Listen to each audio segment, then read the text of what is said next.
Anda kembali bergabung di Sapa Indonesia Pagi, Saudara. Indonesia ditargetkan menjadi negara tangguh, mandiri, dan inklusif di tahun 2045.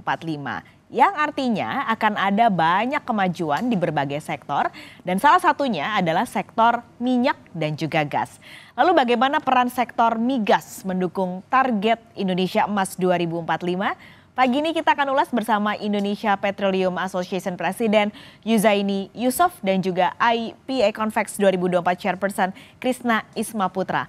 Pak Yus, Pak Krisna, selamat pagi. Selamat pagi. Oke, saya ngobrol ke Pak Yus dulu berarti ya Pak. Kita ngobrol secara umum dulu Pak Yus. Ini terutama soal di 2024 ini tren hulu migasnya seperti apa Pak? Terima kasih Mbak Paskalis ya. Secara umumnya tren hulu migas sekarang investasinya adalah tren positif. Ya. Kita lihat realisasi investasi hulu migas mencapai 13,7 miliar US dollar dalam sekitar 210 triliun rupiah yang tercatat pada akhir tahun 2023.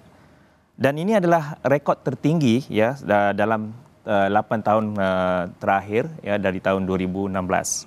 Dan capaian ini naik sebesar 13% dibandingkan dengan investasi hulu migas global ya yang rata-ratanya kisaran dalam 6,5%.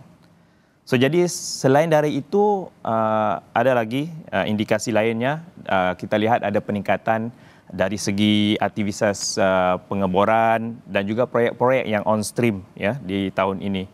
Realisasi pengeboran sumur ini pada tahun ini, tahun lepas agak lumayan, ada lebih kurang 800 sumur yang telah dibor pada tahun 2023. So, jadi salah satu lagi indikasi ialah tahun ini juga ada 15 proyek-proyek dan juga yang akan beroperasi dan ini akan meningkatkan kapasitas produksi di Indonesia ini untuk oil dalam lebih kurang 42 juta barrel per hari dan juga untuk gas dalam 324 juta kaki kubik gas per hari. Ini sangat mendukung kebutuhan energi pada kedepannya untuk Indonesia. Dan selain daripada itu, menurut angka perangkaran dari Dewan Energi Nasional, kita lihat pertumbuhan kebutuhan energi ini dari tahun ke tahun akan meningkat dalam 4 hingga 5% ya setiap tahun dalam periode 2023 hingga ke 2050. Ini menunjukkan bahawa kebutuhan energi itu meningkat 2 kali lipat untuk oil dan juga untuk gasnya 4 kali lipat ke depan. Dan selain dari itu kita tahu walaupun energi baru terbarukan itu meningkat ya untuk kebutuhan energi, peran migas itu masih signifikan. Kerana kita lihat energi migas ini perlu mendukung kebutuhan energi nasional hingga ke tahun-tahun ke depan. Itu yang boleh saya sampaikan. Trennya positif, ada pertumbuhan baik di angka maupun aktivitas. Tapi apakah artinya tidak ada tantangan yang cukup besar nih Pak untuk Indonesia terutama dalam menjaga ketahanan energi nasionalnya? Jadi tantangan utama yang kita hadapi pada saat ini adalah bagaimana Indonesia harus menjaga keseimbangan sistem energi. Kita tahu ada 3 yang kita sebutkan selalu. Satu ialah energy security.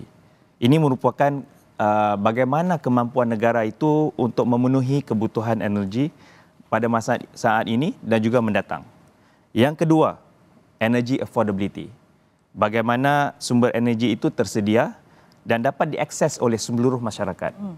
Dan yang paling penting juga, yang ketiga adalah environmental sustainability. Ini adalah cara bagaimana negara dapat memacu kemampuan untuk merumuskan masalah dalam berkait dengan emisi buangan ataupun karbon yang bertujuan untuk menciptakan energi yang ramah lingkungan. Itu sangat penting. Jadi 3 pilar ini sering berkait dan berhubung erat. Kita tahu peningkatan produksi migas nasional perlu ramah lingkungan, kita perlu mengurangkan import energi dari luar, Dan juga kita mahu meningkatkan infrastruktur supaya downstreaming of energy dan peningkatan energi baru terbarukan itu juga harus ditingkatkan. Ini sangat penting untuk peningkatan sosial dan ekonomi untuk negara. Dan kalau kita lihat, satu lagi tantangan ialah kita ada target 2030 pemerintah mahu produksi minyak dan gas itu naik ke taraf 1 juta barrel per day untuk minyak dan 12 standard kaki kubik per hari untuk gas. Jadi banyak yang diperlukan untuk Indonesia ini menarik investasi dari luar. Itu adalah salah satu tantangan yang juga kita lihat sangat penting. Dan again, we talk about yang kita lihat tantangan untuk menghadapi net zero carbon emission di tahun 2060. Kalau bisa dirangkum artinya adalah kita butuh energi yang hijau dan sustain, Pak Yus. Nah, Pak Krisna, apakah topik-topik dan juga tantangan yang tadi sudah disebutkan Pak Yus akan jadi topik utama di IPA Convex 2024 ini dan mungkin apa yang jadi pembeda dengan IPA Convex di tahun-tahun sebelumnya? Baik, terima kasih Mbak Paskalis. Ya, mungkin tadi sudah disampaikan oleh Pak Yus. Jadi tahun ini kita akan mengangkat isu temanya adalah gaining momentum to advance the sustainable energy security in Indonesia and the region. Ya. Jadi memang topik energy security ini menjadi hal yang sangat penting sekali. Dan IPA Convex itu adalah merupakan suatu platform ya di mana kita mendiskusikan dan mencarikan jalan-jalan keluar atau solusi untuk terus meningkatkan, memperkuat industri minyak dan gas di Indonesia sebenarnya. Jadi selalu ada hal-hal baru yang harus kita lakukan, yang kontekstual dan juga yang bisa melibatkan lebih banyak pihak untuk duduk bersama mencarikan solusi-solusi itu tadi sebenarnya. Oke, duduk bersama mencarikan solusi-solusi, artinya apakah itu juga akan ada di program-program IPA Convex tahun ini? Yes, biasa, ya. Jadi seperti biasanya kita mempunyai beberapa program untuk plenary, kita ada program untuk technical. Ya. Tahun ini banyak beberapa yang baru kita mulai. Misalnya untuk plenary kita mengundang cukup banyak pembicara yang memang kita harapkan bisa berkontribusi untuk memberikan solusi. Kira-kira begitu. Tidak hanya dari dalam negeri, profesional yang ada dalam negeri, tidak hanya konsultan dalam negeri, juga internasional. Dan bahkan beberapa negara tetangga juga kita undang untuk urun rembuk ya. Melihat apa solusi region juga yang bisa kita berikan. Kemudian tahun ini juga kita mengedepankan program-program baru seperti teknologi session. Kita mencoba memperkenalkan teknologi yang ada gitu, beberapa perusahaan kita undang untuk berbicara itu, dan ini juga terbuka untuk publik. Ya.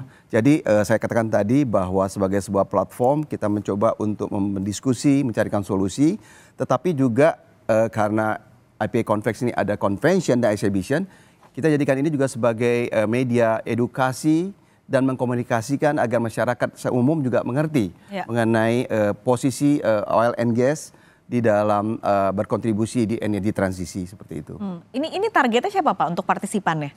Partisipannya tentunya hampir semua pihak yang terkait, misalnya adalah dari government, pengambil keputusan, kemudian dari parlimen gitu ya. Kemudian ada juga dari profesional oil and gas yang lain, para konsultan oil and gas ya, investors, juga masyarakat umum, dan yang paling penting juga tahun ini kita sangat intensif untuk melibatkan orang-orang muda. Ya, karena kita tahu orang-orang muda ini adalah akan menjadi penerus. Ya. Mereka harus mengerti situasi, persoalan, dan bagaimana oil and gas Indonesia ini bisa dikembangkan untuk mendukung energy security. Yang penting tentu dicatat. Ini kapan, lalu di mana gelarannya ini Pak? Baik. Rencananya kita akan mengadakan di ISBSD pada tanggal 14 sampai 16 Mei, jadi minggu depan, Mbak. Oh, oke. Ya. Jadi tepat lagi persiapannya ya. Nah, ini juga yang tadi menarik untuk lebih dibahas adalah soal transisi energi. Ini kan juga lagi banyak yang membahas gitu ya Pak Krisna dan Pak Yus. Nanti kita akan ngobrol soal transisi energi usai jeda Pak Yus dan Pak Krisna. Jangan kemana-mana saudara, Sapa Indonesia Pagi akan segera kembali usai jeda. Anda kembali lagi di Sapa Indonesia Pagi saudara. Pak Yus, saya ngobrol lagi tadi Pak Yus kan bilang kalau permintaan energi kita kan terus bertambah ya Pak tiap tahun. Nah, bagaimana Indonesia menurut Bapak bisa bertransformasi ini juga menciptakan sumber energi yang sustain?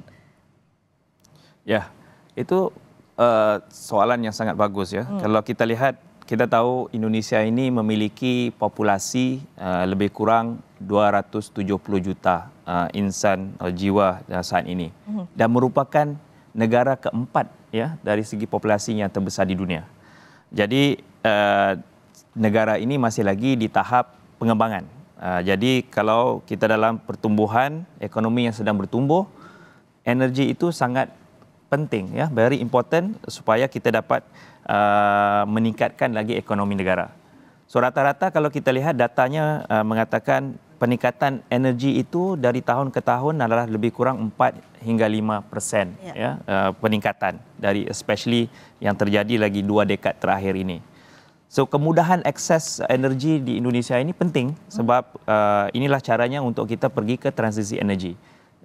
Kebutuhan energi meningkat dan juga permintaan untuk reduce emisinya juga penting untuk Indonesia kerana target net zero carbon emission untuk Indonesia ini 2060 kita perlu capai target itu. Jadi semua pemain-pemain dan juga tim dari migas ini dari industri ini perlu berkolaborasi bersama-sama supaya kita dapat mencapai target yang dua ini. Kebutuhan energi meningkat dan mengurangi carbon emission-nya juga. Dan kalau lihat apa yang diperlukan, yang dibutuhkan adalah ini satu usaha yang besar dan kita perlu something yang different, yang berbeda. Jadinya Indonesia perlu bersaing dan menarik lagi investasi dari luar dan juga dari dalam negeri. Dan cara yang perlu kita buat ialah satu ketetapan hukum ya untuk ease of doing business. Bagaimana kita boleh dapat membuat bisnes dengan mudah dan juga support dari pemerintah dan juga ya support function yang perlu di Indonesia ini, ekosistemnya perlu diperbaiki dan juga harus meningkatkan minat untuk perusahaan-perusahaan besar dari dunia ni untuk terus investasi ke Indonesia. Itu yang penting sekali. Transformasi yang diperlukan untuk Indonesia. Oke, menarik investor sebanyak-banyaknya untuk bisa menggarap ini. Ini juga artinya apakah IPA Convex 2024 ini, Pak Krisna, akan ada kontribusi yang cukup besar terutama dalam masalah transisi energi ini? Oh iya, kita berharap demikian. Karena seperti kita katakan tadi bahwa kita mencoba memperkuat atau strengthen platform IPA Convex ini sebagai sebuah platform di mana bisa membantu pemerintah ya untuk tadi yang disampaikan oleh Pak Yus bahwa security energi sangat penting. Karena suksesnya kita dalam bertransisi ya energi itu adalah energy security. Bahwa transisi ini harus berlangsung dengan sangat smooth landing ya. Karena kita tahu pada tahun 2045 kita punya target Indonesia Emas dan di situ dibutuhkan pertumbuhan ekonomi ya, tidak hanya untuk survive tapi untuk pertumbuhan ekonomi yang terus naik dari tahun ke tahun. Dan pertumbuhan ekonomi itu memerlukan energi sangat besar. Oleh itu tadi Pak Yus juga mengungkapkan berkali-kali ya lipat itu kebutuhan energinya gitu. Jadi meskipun nanti dalam proses energi transisi itu bahwa bauran energi kita adalah lebih banyak ke renewable energy, memang itu ingin kita capai ya. Kita ingin mencapai satu energi yang low carbon yang kita sebut begitu ya kan, yang untuk ke depan. Tetapi prosesnya ini memang penting sekali agar kita tidak stall di tengah gitu ya. Jadi tidak semata-mata hanya kita bisa seperti membalikkan telapak tangan, tapi memang perlu persiapan yang matang sekali. Nah, energi fosil dan oil and gas itu bisa menjadi pendukung. Jadi saya mengatakan bahwa diskusi-diskusi kita mencarikan penguatan untuk industri migas itu menjadi sangat penting untuk suksesnya sebuah transisi energi bagi Indonesia.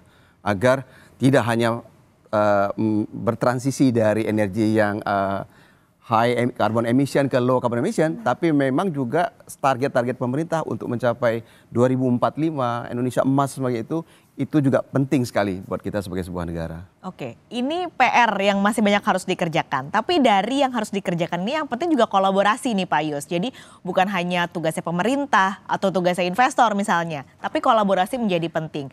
Nah dari kacamata IPA Pak Yus, ini apa sih peran atau nanti mungkin sinergi dan kolaborasi yang akan dilakukan IPA, lalu juga bagaimana para pelaku industri ini bisa mendorong secara efektif supaya target-target dari transisi menuju energi yang lebih bersih dan hijau ini bisa tercapai, Pak? Ya. Jadi seluruh pemangku kepentingan yang terkait perlu secara proaktif melakukan peran dan tanggung jawab masing-masing. Satu, kita perlu identifikasi dan menyamakan perspektif kepentingan bersama nih, antara kedua pihak ya, pemerintah dan juga investor. Dan kita perlu memanfaatkan kemajuan teknologi, itu juga penting, yang itu yang ditekankan di dalam IPA Convect kita. Dan perlu adaptasi terhadap kebijakan baru. Ini penting, dan perubahan sosial yang diperlukan, perubahan ekonomi yang diperlukan. Jadi IPA kami melakukan peran yang strategis, ya, memfasilitasi koordinasi dan juga kolaborasi dari segi advokasi bersama dengan pemerintah dan juga pemangku kepentingan yang lain, akomodasi dan juga business supportnya, dan dalam banyak regulasi dan juga percepatan perbuatan kebijakan itu perlu. Itu tujuan kami berada di sini, dan kami juga memberikan saran dan sudut pandang taktis yang kata orang continuous lah, ya, yang continuous dan selalu memenuhi perannya untuk navigasi industri ini ke depan. Itu objektif kami. Dan kami sebagai IPA ini, member of IPA, kita akan terus mendukung pemerintah Indonesia dalam lanskap energi ini yang sangat kata orang berkembang pada saat ini.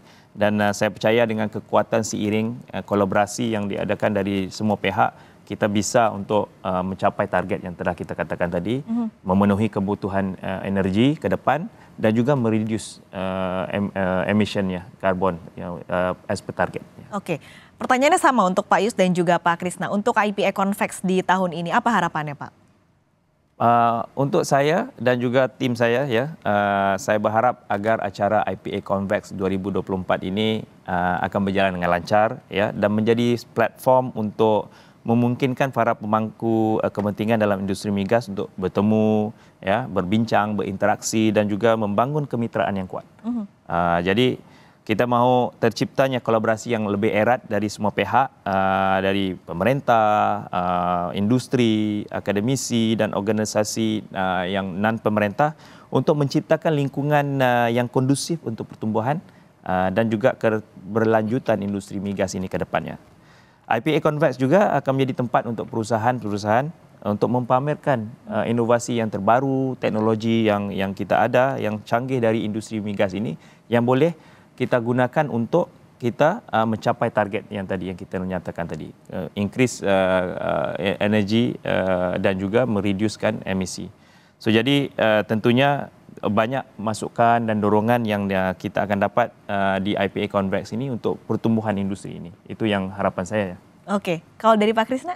Ya, saya menyambung apa yang disampaikan oleh Pak Yus tadi, adalah bahwa harapan kita bahwa IPA Convex ini menjadi platform yang sangat penting, jadi platform yang penting untuk semua stakeholder, baik itu stakeholder yang terkait langsung dengan industri oil and gas, tapi juga tidak hanya berhenti di situ, karena kita juga ada exhibition dan sebagainya yang disampaikan tadi. Ini juga penting untuk mengedukasi dan memberikan pemahaman yang lebih sesuai kepada semua masyarakat Indonesia. Jadi saya berharap bahwa akan cukup banyak yang mengunjungi IPA Convex ini, karena banyak hal akan ditampilkan di sana, dan seperti Pak Yus katakan, dengan memahami persoalan itu, maka kita bisa bersama-sama untuk menghadapi semua tantangan ini dan mencapai target yang kita butuhkan. Oke, semoga bisa jadi benar-benar kontribusi untuk menciptakan energi yang sustain, yang lebih hijau, supaya target di 2045 bisa benar-benar tercapai, Pak. Betul sekali. Terima kasih Pak Krisna, Pak Yus sudah bergabung di Sapa Indonesia pagi hari ini. Sukses acaranya 14-16 Mei 2024 nanti. Amin. Terima kasih Pak, sampai ketemu, sehat selalu. Baik, terima kasih.